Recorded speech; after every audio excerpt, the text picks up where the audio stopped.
অনেকগুলো দিন পর কিন্তু আজ সন্ধেবেলা মা মেয়ে দুজনা চলে এসেছি ফুচকা খেতে। আর এটা আমাদের কৃষ্ণনগরের রাজবাড়ির গেট। এইখানে যে এই লোকটা ফুচকা বিক্রি করে, আমি এর অ্যাড করে দিচ্ছি, দারুণ খেতে ফুচকাটা। তো অনেক দিন পর আসলাম, কারণ মেয়ে আর মানে যবে থেকে এসছে একদমই বেরোতে চায় না গরমের জন্য। তবে আজকে কিন্তু চলে এসেছি মা মেয়ে ফুচকা খেতে। অনেক দিন পর ফুচকা খেলাম তো। আর এই লোকটা তো দারুণ ফুচকা বানায়। এই ফুচকা মানে এখানকার লোকাল যারা আছো তারা জানো যে কত সুন্দর বানায়। তবে কিন্তু এখন আর ফুচকা বেশি খেতে পারি না আগের মতন। 20 টাকার ফুচকা খেয়েছি, মানে 10টা ফুচকা 20 টাকা। তো এই 20 টাকার ফুচকা খেয়ে কিন্তু পেট ভরে গেছে। আর বিয়ের আগে 40 থেকে 50টা মানে 50 পিস ফুচকা কিন্তু একসাথে খেতাম। তো মেয়ে বলল মোমো খাবো, তো মোমো এখান থেকে নিয়ে নিলাম। আর মেয়ে যেতে যেতে বলছে যে মাম্মা 20 টাকার ফুচকা খেয়ে না আমার পোষালো না, মনে হচ্ছিলো আরও খাই। বললাম ঠিক আছে, আরও তো 2-1 দিন যা আছিস তখন এসে এসে তুই খেয়ে যাস। কিন্তু ওই খাওয়ার সময় কিন্তু আমাকে বলেনি, জানো, তুই মানে হেঁটে হেঁটে যখন আসছি তখন বলছে, না হলে ওকে আরও খাওয়াতাম। তো যাই হোক, মেয়ের জন্য দেখো মোমো নিয়ে এসেছি। আর আমার মোমো খেতে একদমই ভাল লাগে না, আমি কখনো মোমো খাই না। মেয়ে আমাকে বলছে একটা খাও একটা খাও। এই মোমোটা মনে হচ্ছে না ভালো দেখে, কীরকম একটা রং না। আর যাই হোক বন্ধুরা, রাতে না মানে এইটুখানি আমি তোমাদেরকে দেখালাম। এটা কিন্তু পরের দিন সকালবেলা, কারণ আগের ব্লগে ভেবেছিলাম ওইটুখানি জুড়ে দেবো, তো ব্লগটা প্রায় 16 মিনিটের ওপরে হয়ে গেছিলো আগের ব্লগটা, তো সেই কারণে কিন্তু আমি তোমাদেরকে দেখাইনি। আর সুপ্রিয়া বলছিল তুমি বলো বড় ব্লগ, তোমার ব্লগ তো দেখলেই মনে হয় যেন এই শেষ হয়ে গেল। একদম ঠিক কথা, এটা ওর কাছে মনে হয়, কারণ ও আমাকে অনেক ভালোবাসে, সেই কারণে ও মিস করে। মানে যারা যারা ভালোবাসো, আর যারা ভালোবাসো না তারা প্রচুর স্কিপ করো। তো যাই হোক, এ তো চলতেই থাকবে। আর আজকে হচ্ছে শ্রাবণ মাসের প্রথম সোমবার, তো সেই কারণে দেখো সকাল সকাল উঠেই কিন্তু আমি রান্না করে ফেলেছি ডাল আর হচ্ছে কুমড়ো শাকের চচ্চড়ি। আর এখন ঘড়ির কাঁটা তো সকাল 7:45 বাজে। তো দেখো কোথা থেকে আমি সমস্ত ফুল কিনি। এই যে এই দোকানটা, এটা হচ্ছে আমাদের যে মা আনন্দময়ী মন্দির তার গায়ে লাগোয়া কিন্তু, তো এখান থেকেই নিই। আর এখানে সংকীর্তন হচ্ছে তো আজকে 3-4 দিন ধরে। আর তোমাদেরকে বলেছিলাম যে আমাকে একটা কুপন দিয়েছে ভোগের, তো এই মন্দির থেকেই কিন্তু দিয়েছে। মানে আমাদের পাড়াতে চাঁদা কাটতে আসে, তো সেখান থেকেই কিন্তু প্রত্যেক বাড়িতে একটা করে ভোগের জন্য কুপন দেয়। তো তোমাদেরকে বলি, আমি এখান থেকে ভেবেছিলাম ভোগ তো আমি প্রত্যেকবার নিতে আসি, তো আমি হারিয়ে ফেলেছি কুপনটা। তো যাই হোক, হয়তো আর ভোগ নেওয়া হবে না, কারণ কুপন হারিয়ে গেলে কাউকে বললে হয়তো দেবে। তো যাই হোক, দেখি কি করি। আর এই দেখো মা আনন্দময়ী এসছে যখন, একবার তোমাদের দর্শন করায়। বেনারসি শাড়ি পরিয়েছে কিন্তু আজকে, এত ভাল লাগছিলো দেখতে। তো এই দেখো কি সুন্দর সাজিয়েছে, খুব মানে একটু অন্ধকার অন্ধকার হয়ে গেছে। আর এইখানে হচ্ছে আছে বড় শিবলিঙ্গ। আমি কিন্তু এইখানে এসে বহুবার জল ঢেলে গেছি, শ্রাবণ মাসের সোমবার থেকে শিবরাত্রি, নীল পুজো, সমস্ত কিছুতে। তো এখন আর আসি না, কারণ আমার ভিডিও করতে খুব অসুবিধা হয়। আর সিঁড়িগুলো দেখেছো কি শ্যাওলা পড়ে গেছে, কেন পরিষ্কার করছে না কি যেন। কেউ থাকলে আমি বলতাম যেগুলো পরিষ্কার করান। যাই হোক, আমি তারপর চলে আসলাম ফুল টুল নিয়ে, একদম স্নান টান করে কিন্তু চলে এসেছি। আজ শ্রাবণ মাসের সোমবার, অনেক সকাল সকাল দেখেছো রান্না করে নিয়েছি। তারপরে কিন্তু আমি এখন চলে যাব পুজোতে। আর সকাল সকাল কিন্তু সূর্যদেবকে প্রণাম করা ভীষণই শুভ। আর এই শ্রাবণ মাসের সোমবার, প্রত্যেক সোমবারে অন্তত কিন্তু তোমরা এটা করো। আর দেখো আমি মানে সারা ঘরে গঙ্গার জল ছিটিয়ে দিচ্ছি। যে কোনো শুভ দিনে কিন্তু এটা তোমরা করতে পারো, এটার কোনো নিয়ম লাগে না এই শুভ কাজটা করতে। যেমন কর্পূর জ্বালাতেও কোনো নিয়ম লাগে না, সেরকমই কিন্তু করো। তো দেখো তোমাদের সাথে আর শেয়ার করলাম না, যেহেতু শ্রাবণ মাসের প্রথম সোমবার আমি তোমাদের সাথে শেয়ার করেছি, তো সেই কারণে। তো মহাদেবকে কিন্তু আমি আমার মতন করে আমি যতটা পেরেছি ততটা কিন্তু জোগাড় করে পুজো আমি দিয়ে দিয়েছি। আর সকাল সকাল পুজো দিয়ে দিলে কিন্তু অনেকটা কাজ এগিয়ে যায়। আর অনন্যা বলেছে যে ও নাকি খুব কঠিনভাবে করছে, নির্জলা। আবার ওদিকে বীণাপাণি দিদিভাইও জানিয়েছে যে স্কুলে মানে গিয়েছে, সে তো স্কুল টিচার। তার আগে বলে নিই, এই যে তোমাদেরকে মানে আমি 5টা জিনিস দেখিয়েছিলাম, তো আজকে আমি এই 5টা জিনিস কিন্তু এই হলুদ রঙের পুটলির মধ্যে বেঁধে আমি কিন্তু আমার যে সদর দরজার সেইখানটায় আমি দেব। আর আগের দিন তোমাদেরকে দেখিয়েছিলাম ভিডিও করার জন্য, আর আজকে কিন্তু আমি বাস্তবে করছি নিজের রুমে। তোমরা ভেবো না যে শুধু আমি তোমাদের দেখানোর জন্যই করি, আমি কিন্তু সেগুলো আমার সংসারের জন্যও আমি প্রয়োগ করি। তো বিনাপানি দিদিভাই স্কুল টিচার, দিদিভাই স্কুলে গিয়ে আমাকে যেন কমেন্ট করেছে, যে লিখেছে আমি মানে নির্জলা উপবাস আছি। তো এই নির্জলা উপবাস করাটা কিন্তু অনেক কঠিন। দিদিভাই শরীরটা কিন্তু খুব একটা বেশি ভালো নয়। আবার ওদিকে অনন্যা তোর মানে অনেক শরীর খারাপ, ওর কিন্তু অনেক রকম রোগ আছে, তারপরেও এরা নির্জলা করছে। আর আমি নির্জলা কিন্তু করতে পারছি না, তোমাদের বলছি কেন। আর এই দেখো এখানটায় আমি রেখে দিলাম, এই কার্টেনটার জন্য কিন্তু দেখা যায় না, কেউ আর ওরকম কোনার দিকে কিন্তু তাকায় না, তো আমার রাখার ব্যবস্থা আছে। আর এই যে হলুদ ফুলের মালা তোমাদেরকে বলেছিলাম, তোমরা কেউ করেছো কিনা জানি না, তবে দেখো আমি কিন্তু দুটো হলুদ ফুল নিয়ে এসেছি, মানে মালা দুটোকে একসাথে জয়েন করে দিয়েছি, দিয়ে আমি দেখো এটাকে এইভাবে কিন্তু লাগানোর আমি চেষ্টা করছি। তবে আমি একদমই পারছি না, জানো তো।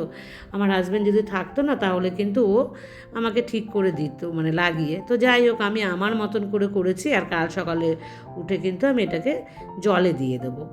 তো যাই হোক, আমার হয়ে গেছে পুজো টুজো সম্পূর্ণ করা, মানে আজকে শ্রাবণ মাসের সোমবার। আর নিরামিষ না, মেয়ের মনটা কিন্তু একদম মানে ব্যাকা হয়ে গেছে। তো আলু ভাজা, এই দেখো কুমড়ো ভাজা করতে গিয়ে না আমি পুড়িয়ে ফেলেছি। আর করেছি তাও অনেক কিছুই, চুটকাট জিনিস। দেখো ডাল করেছি, একটু বেশি করেই করেছি। আর এই দেখো কুমড়ো শাকের চচ্চড়ি কেমন হয়েছে না দেখতে, কিন্তু খেতে দারুণ হয়েছে। মেয়ে বলেছিল একটু ভেন্ডি সেদ্ধ দেবে, না হলে আমি কিছুতেই খেতে পারবো না। আমি বললাম কেন, সেদিন যে বললি ডাল আর আলু ভাজা দিয়েই তোর খাওয়া হয়ে যাবে, আজ কেন আর ডাল আলু ভাজাতে খাওয়া হবে না? তখন বলছে ওটা তো কথার কথা বলেছি, তাই বলে কি তুমি কিচ্ছু করবে না? আমি বললাম করলাম তো, ওই যে কুমড়ো শাকের চচ্চড়ি। তখন বলছে কুমড়ো শাকের চচ্চড়ি আমার একদম ভালো লাগে না, ওই ডাঁটাগুলো চিবোলে দাঁতের মধ্যে আটকে থাকে, তুমি ওটা কেন করো? আমি বললাম ওটা করেছি, ওটা যে খেতে ভালোবাসে সে তো আজ আসবে, তার জন্যই করেছি, তার হচ্ছে ভীষণ প্রিয় জিনিস। আর বন্ধুরা, আমি কেন উপোস করলাম না, মানে আমি কিন্তু নির্জলা উপোসই করি, মানে সাবু কলা ফল এই খেয়ে কিন্তু থাকি। এই প্রথমবার আমি আজকে ভাত খেয়েছি, নিরামিষ ভাত। তোমাদের বলছি কেন, কারণ যারা মানে অসুস্থ তারা কিন্তু একদমই নির্জলা করবে না, নির্জলা করলে অসুস্থ হয়ে পড়বে তোমরা। আমি একবার পড়েও ছিলাম অসুস্থ এরকম, কিন্তু তারপরেও আবার প্রত্যেক বছরই আমি করতাম। তো এই বছর বিশেষ করে আমি কেন করিনি, কারণ আমার প্রেশার, মানে আমার তো হাই প্রেশার, তোমরা জানোই যারা আমার রেগুলার ব্লগ দেখো। তো আমার প্রেশার প্রচুর পরিমাণে বেড়ে গেছে, মানে 160 হয়ে গেছে। তো সেই কারণে আমি কি বলতো, আমাকে প্রেশারের ওষুধ খেতেই হবে, নির্জলা আমি করতে পারবো না সন্ধে পর্যন্ত। সেই কারণে কিন্তু আমি কী বলতো খেয়ে নিলাম। আর শরীর আগে, এটা আমি মনে করি সব সময়। আমি তবে ভগবানের কাছে ক্ষমা চেয়ে নিষ্ঠা করে করার চেষ্টা করি, ঈশ্বর কিন্তু তাতেই খুশি হয়, এটা আমি মন থেকে বিশ্বাস করি। মনে বিশ্বাস আনবে, দেখবে সমস্ত কিছুই কিন্তু হবে। আমি যতই পূজা অর্চনা করতে ভালোবাসি না কেন, কিন্তু আমার শরীর যদি সাথ না দেয় সেটা কিন্তু আমি করি না। তো যাই হোক, সেই কারণেই আমি করিনি। তো অনন্যা আর বিনাপানি দিদিভাই তোমাদেরকেও বলছি, তোমরা কিন্তু খুব সাবধানে। বিনাপানি দিদিভাই স্কুল থেকে আমাকে কমেন্ট করেছে, মানে টিফিন টাইমটাও বলে দিয়েছে কোন সময় আমায় করেছে। এত ভাল লাগে না, যে এই ভালোবাসাগুলো আমার অনেক বড় পাওয়া কিন্তু তোমাদের কাছে।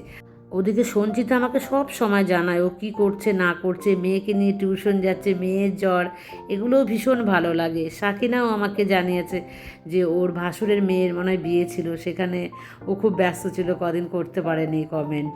তো এগুলো আমার কাছে অনেক বড় পাওয়া। ওদিকে জামশেদপুর থেকে আমাকে মমতা কমেন্ট করেছে যে ও আমার ব্লগ দেখে, ওর ভীষণ ভালো লাগে। তো মমতা ভালো থেকো, অনেক আদর, অনেক ভালোবাসা, আর কমেন্ট করো মাঝে মাঝে, মানে সময় পেলে। ভীষণ ভালো লাগে তোমাদের কমেন্টে রিপ্লাই দিতে, আর তোমরা কে কী করছো সেগুলো জানালেও আমার ভীষণ ভালো লাগে। আর এই কিচেনের যে মানি প্ল্যান্ট গাছটা দেখো এরকম লম্বা হয়ে যাচ্ছে, কি করব। ওই যে জল রাখার যে জায়গাটা, কন্টেনারটা তো ছোটো, এ শুধু কিন্তু সরু লিকলিকে, মনে হয় যেন একে আমি খেতে দিই না, মানে তো জল পায়, আর কিছু দিতে হয় কি না জানি না। এত রুগ্ন কেন, আমার মতন তো একদমই নয়, এত রুগ্ন। তো যাই হোক, দুটোর মানে আগা ছিল, সেই দুটো আগাকে আমি জড়িয়ে একটা আগা করেছি, যাতে ওরা একটু মানে মোটা হয়। তো ওইভাবে আমি রেখে দিলাম, আজ আর জল পাল্টাতে সময় পেলাম না। খুব হুটোপাটা আছে জানো তো বন্ধুরা, কারণ তোমরা বুঝে গেছো এক্ষুনি আসবে। আর এখন কিন্তু রাত কটা বাজে বলো তো, এখন মানে সন্ধ্যা পুজো দেওয়ার পর আমি এসছি, কারণ ওর বাবা কিন্তু এখনও এসে পৌঁছায়নি। তো ওর বাবা যখন আসবে আমি একটুখানি ক্যামেরা অন করে তো অবশ্যই তোমাদের সাথে শেয়ার করব। আর একটু বলে নিই, আমাকে শিবানী বলেছে যে ও তো আমাকে রেগুলার কমেন্ট করে না, আমি ওকে ভুলে গেছি কি না। তো শিবানীকে আমি একদমই ভুলিনি, আর শিবানী কিন্তু আমার বাড়ির খুব কাছে থাকে। ও আমি ভুলে গেছি নামটা, ও হয় রাধানগর, নয়তো ও থাকে হচ্ছে ঘূর্ণিতে। আর তোমরা তো জানোই ঘূর্ণির ভীষণ নাম আমাদের এখানে কৃষ্ণনগরের মাটির পুতুলের জন্য। তবে আগের যে ঘূর্ণির পুতুলের মানে প্রচুর দোকানের মানে কী বলো খুব ভালো ভালো ছিল, এখন সেরকম নেই। তবে আছে কিছু দোকান যেগুলো খুবই দাম, মানে ভালো পুতুলের ভালো দাম, কম দামে কিন্তু ভাববে যে পাবো তা কিন্তু হবে না একদমই। রান্নাঘর পরিষ্কার করে রেখে দিলাম। এটা বেদানা, এখনকার বেদানার এরকমই গো, আমার মনে হয় ইঞ্জেকশন দিয়ে এটাকে মানে মিষ্টি করে না। মেয়েকে দিয়ে দিয়েছি, আর একটু দুধ আমি জাল দিয়ে দিচ্ছি, ভেবেছিলাম প্রোটিন পাউডারটা দিয়ে দেবো দুধ। মেয়েটা একদম মানে ভালো না জানো তো, যে আমি বললাম খাবি, বলছে না তুমি আমাকে মটরশুঁটি বয়েল করে দাও, মানে ও দুধ খাবে না, ও মটরশুঁটি খাবে। যাই হোক, তবুও ভালো হেলদি খাবার। তো দেখো আমি বলছি এমনি এমনি খেলে ভালো, বলছে না ছোটোবেলাতে আমি দিতাম, ওকে খেতে চাইতো না বলে হালকা নুন দিয়ে একটু বয়েল করে, বলছে সেই ছোটোবেলার মতন করে আমাকে দাও। তো ফ্রোজেন করে রেখেছিলাম, সেখান থেকেই দেখো কিছুটা বার করে ওকে কিন্তু আমি বয়েল করে দিচ্ছি। বলছে এটা আমার খুব প্রিয়। তো কিছুক্ষণ টাইম রাখছি, জাস্ট একটু মানে ফুটেছিল তো আমি ঢেকে রেখে দিলাম কিন্তু। তো 10 মিনিট মতো আমি রেখেছি, দেখলাম যে না এখন একটু নর্মাল মতন মানে হয়েছে, মানে বেশি ফোটালে তো আবার এর পুষ্টিগুণ চলে যাবে। তো এবার দেখো এইটুখানি আমি দিয়ে দিচ্ছি। আর এই সময় মটরশুঁটি পাওয়া যায় না, আর এই বছর আমি অনেকটা রেখেছিলাম, কিন্তু তোমাদের সাথে আমি শেয়ার করতে পারিনি। আমার কিন্তু এর ভিডিওটা তোলা আছে জানো তো, তোমরা যদি চাও তাহলে আমি শর্টসে দিতে পারি। আর এখন কি কেউ দেখবে, মানে তোমাদেরকে আর ভালো লাগবে? যদি ভালো লাগে আমাকে কিন্তু কমেন্ট করে অবশ্যই জানিও, তাহলে আমি শর্টসে এখন না পারলেও বেশ কিছু দিনের মধ্যেই কিন্তু তোমাদেরকে আমি দেবো। তো ব্যাস এইভাবে সেদ্ধ বয়েল কিন্তু মানে এই যে মটরশুঁটিগুলোও খাবে। আর একটা জিনিস তোমাদেরকে দেখাই, আমি ভুলেই গেছি, মেয়ে কি নিয়েছে, এটা নিয়েছে কিন্তু ব্লিঙ্কিট থেকে। এটা একটা পারফিউম দেখো ফ্রি পেয়েছে, টেম্পটেশন কোম্পানির। এটার কিন্তু মানে সিক্রেট বেশ ভালোই লাগে। দেখো দুটো নিয়েছে ফেস মাস্ক, মেয়ে বললো অফার চলছিল ব্লিঙ্কিটে, মানে 100 টাকায় দুটো, মানে একটা 50 টাকা করে। এটা তো পাওয়া যায় না, আরও অনেক কিছু অফার দিচ্ছিল, খুব বায়না করছিল, তবে আমি কিন্তু কিছুই দেইনি কিনে। আর বন্ধুরা তোমাদের সাথে যেহেতু আমি শর্টসে শেয়ার করেছি, তো ওখান থেকে এক ঝলক নিয়ে তোমাদেরকে শেয়ার করছি। দেখো চলে এসছে সে বাড়িতে, আজকে কিন্তু দীর্ঘ 5 মাসের মাথাতে সে এসছে। সেই যে মেয়ে গেল তার পরপরই কিন্তু ও গিয়েছিল, আর তারপর এখন আসলো, বলল মেয়ে যখন আসবে তো এখন থেকে কিন্তু তখনই আসা হবে, আর আসবো না বেশি, কারণ মেয়ের সাথে তাহলে দেখা হবে না। তাও তো অনেক কষ্ট করে ছুটি নিয়ে তারপরে এসছে, একদম শেষ মুহূর্তে, মেয়ে যাওয়ার কিন্তু অন্তিম সময় চলে এসছে। যাই হোক, যে কটা দিনই থাকে একসাথে থাকবো 3 জনা, মানে বাড়ি একদম ফুলফিল। আর চৈতালি বলেছে এই কটা দিন রেস্ট নাও, যে ভিডিও দিও না, তুমি তোমার মতন করে নিঃশ্বাস নাও। আমি তো একদমই তাই করব, আমি মানে ভিডিও তবুও তোমাদের সাথে শেয়ার করার চেষ্টা করব, কারণ এটাও আমার একটা ভালোবাসা তোমাদের সামনে না আসলে। তবে মাঝে মাঝে যদি স্কিপ হয়ে যায় সেটা তোমরা একটু অ্যাডজাস্ট করে নেবে। আর এই দেখো মেয়ের হেলথের কথা ভেবে নিয়ে এসছে কতটা, দেখেছো, একটা হচ্ছে আমন্ডের প্যাকেট, আর দুটো নিয়ে এসছে কিশমিশের প্যাকেট, দুটো কাজুর প্যাকেট। আর একটা জিনিস দেখো, আমি তোমাদেরকে মানে তোমরা আমাকে বলেছিলে যে জিরে বাড়িতে গুঁড়ো করতে, তাই কিন্তু 1 কিলো জিরের একটা প্যাকেট নিয়ে এসছে। এটা মানে রোদ উঠুক, তারপরে ভালো করে ধুয়ে শুকিয়ে মিক্সিতে আমি ডাস্ট বানিয়ে রাখবো। তো বসে বসে কিন্তু এখন পেস্তা খাওয়া হচ্ছে, আর কী সব বলে হাসাহাসি করছে জানো তো। বেশ কিছুক্ষণ গল্প করার পর তারপর চলে আসলাম খেতে। আর এই ঘরে যেহেতু এসি আছে, দেখো পটল ভাজা উচ্ছে ভাজা করেছে, আর আলু ভাজা সকালের একটু মানে দুপুরে ছিল, আর এই দেখো ডাল। তো এটা দিয়ে খাওয়াবো, এতদিন পর বাড়ি এসছে, তার কি আর ভালো লাগে? আর এই দেখো বাচ্চাদের মতন কি করছে দেখেছো, বলছে একটা পটল ভাজা খাই। ও কিন্তু ভীষণ ভালোবাসে, মেয়েও ভালোবাসে পটল ভাজা ভীষণ খেতে। আর বন্ধুরা বাড়ি এসে নিরামিষ দেখে কিন্তু ওর বাবার মাথাটা বিগড়ে গেছে। আমাকে কালকে রাত থেকে কি বলছিল ফোনে জানো তো, যে নিরামিষ খাবো না, কি বলছে পরের ব্লগে তোমাদের সাথে আমি শেয়ার করব। তো আমি বলেছি তুমি তো এসে খাবে রাতে একবার। তো যাই হোক জোর করে নিরামিষ খাওয়াচ্ছি। আর আজকের মতন টাটা।